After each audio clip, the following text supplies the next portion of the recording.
यार बात तो छाड़ दे यार भाई पीछे हो गया भाई आपकी मेहरबानी आप थोड़ी पीछे चले जाए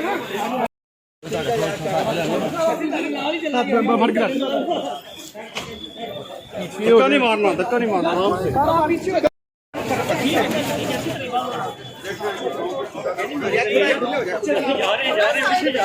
आप लोग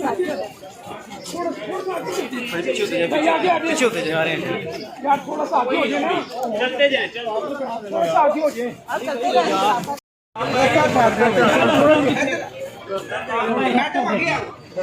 अपना काम करना ठिकाने ना मैडम क्या थी आप ब्लैक कलर में आप आई हैं